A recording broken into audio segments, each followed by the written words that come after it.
Hey guys, so the iPhone 17 Pro and Pro Max are now officially available, and if you purchased your new device, in today's video, I wanted to show you 17 things you're going to want to do first right after you purchase and unbox your brand new device. Now, the first thing anyone and everyone should do right after setting up their new iPhone 17 Pro or Pro Max is head on over into Settings, go under General, go under Software Updates, and there could be a new software update available for you. Keep in mind that Apple has reported a few camera issues initially with iOS 26 on iPhone 17 Pro and Pro Max, and you want to make sure that your iPhone is up to date. So that is the first thing you want to do. Even if you updated your device throughout the setup process, you want to make sure that you check out the software update section because there could be a new update waiting for you specifically for the iPhone 17 lineup. Now, did you know the new iPhone 17 Pro lineup can charge faster? Yes, you can now charge up to 50% in just 20 minutes with a 45 watt charger. So if you're rocking the old 20 watt charger,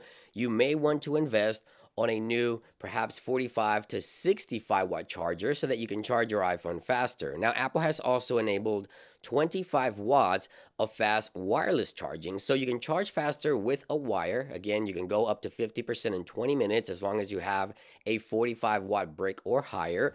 And you can also take advantage of faster wireless charging to 25 watts of wireless charging with third-party wireless chargers. So yeah, your iPhone 17 Pro can now charge a lot faster. Now, speaking of chargers, today's video is sponsored by Baseus. Baseus offers a great selection of chargers for your new iPhone 17, including a new 67-watt Pico Go charger with a portable and foldable compact design. It is 60% smaller when compared to other 67-watt chargers. This small charger can charge up to 3 products at the same time, including your MacBook, your iPhone, and your AirPods. It is the perfect charger for your new iPhone 17. It can also charge a MacBook Air to 42% in just 30 minutes. Baseus also offers a 45 watt option for this charger, and with Baseus' proprietary BCT 2.0 temperature control system, this charger provides temperature control protection when charging your brand new iPhone 17, giving you that extra peace of mind. Now, Baseus also offers the Pico Go AM31 power bank with a 5,000 milliamp hour battery and a built-in stand. The Pico Go is perfect for a hands-free viewing experience. It is also Qi2 certified. That means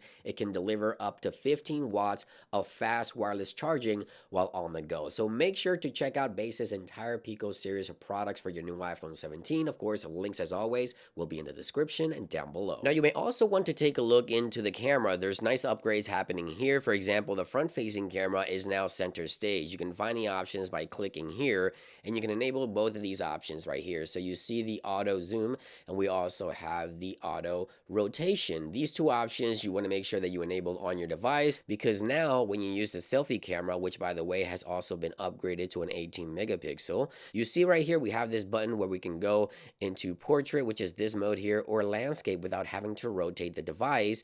And with the new option that allows you to auto zoom, this means that anyone can join the shot and your iPhone will automatically zoom out when you go to take selfies. So if you have a group of people, this will automatically, zoom out the camera on the front facing camera. And again, you can choose from portrait or landscape here by just pressing on this button without having to rotate your device for the perfect selfie. Now, under the video section for the camera, we now have a dual capture option. So once you launch the camera app, go into video, tap once, and right there it is, a dual capture. When you click this button, it enables the front and rear camera so that you can capture video simultaneously from the front and rear cameras at 4K. And we also obviously have the 8x optical zoom, which allows you to zoom in to an object even closer for videos and photos. Now, there's also a few software options I would like for you guys to take a look at right after you set up your brand new iPhone. I think this is going to help improve the user experience. Number one, battery life is already great on the iPhone 17 Pro lineup. However, if you want to extend battery life even further,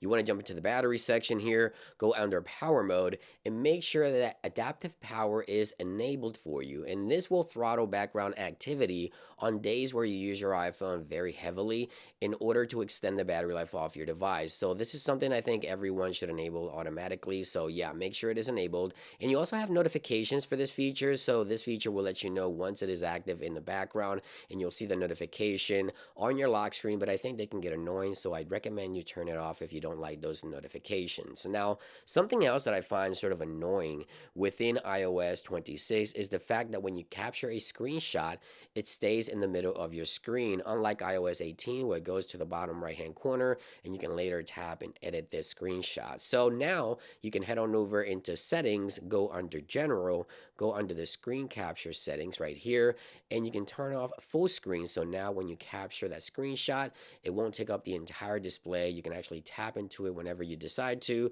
and start using some of those new capabilities within iOS 26, something that's very annoying to me, and I think you guys are going to want to change that setting as well. Now, under camera, I don't know about you, but sometimes when I go to grab my iPhone from my pocket, especially on the 16 Pro Max, I will click on the camera controls and accidentally launch the camera controls on my iPhone. Now, you can change this to a double click. So go into settings, head on over into the camera settings on your iPhone right here, go under camera controls, and right here you have the option for double click. So now you won't accidentally trigger or launch the camera when you accidentally press that button. You have to double click and then it will launch for you. These are just some of the settings that I changed myself that I find that make the user experience a lot better, and I think you guys will probably want to look into those as well. Now, iOS 26 add this weird blur to the always on display where you can barely see your wallpaper when the always on display is in idle. So if you don't like this effect, especially when you have family pictures on the lock screen, then you can go ahead and disable this option for blur wallpapers on the always on display by going into settings,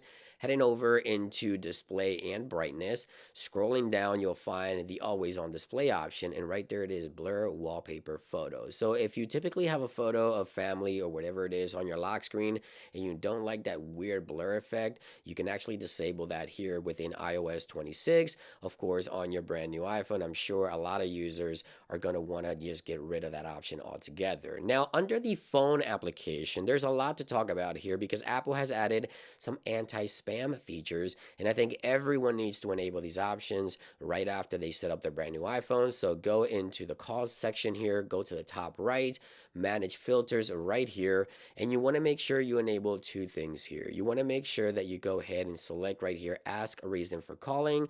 This way your iPhone will ask the person who's calling before you even pick up your phone. And obviously this does not apply to people on your contacts list. This is only for unknown numbers, and you want to make sure you also enabled unknown caller list filters, and this will save you from a ton of spam calls and save you a lot of time. Now, two things for the health application. If you use Apple Watch with your iPhone, there's two new options you want to make sure you enable here under summaries. You can click on edit right here and add this two new options. We have hypertension notification and sleep score. So you want to make sure that you enable these two options to keep track of those two things. Obviously, hypertension notifications will require 30 days of data in order to start providing you with some type of information, but you can use the sleep score tracking right here within the latest iOS 26 on your brand new iPhone 17. Now, the iPhone 17 Pro lineup does also feature some brand new wallpapers and some new ringtones. So go to add a new wallpaper here. If you scroll all the way to the bottom, you find the new iPhone 17 Pro wallpapers. There's three options to choose from if you swipe to the right there for the new iPhone colors, as you can see right here. Now, keep in mind that there's also, as I mentioned, a new ringtone. So let's head on over into the ringtone section here under the sound and haptics right here, select ringtones, and now we have these new ringtones under the reflection options right here. My favorite is this one here.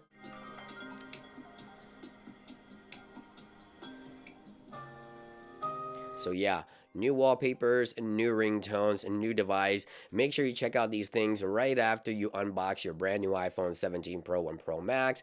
Thank you for watching. I hope you found this information helpful, and I'll see you guys on the next one. Peace.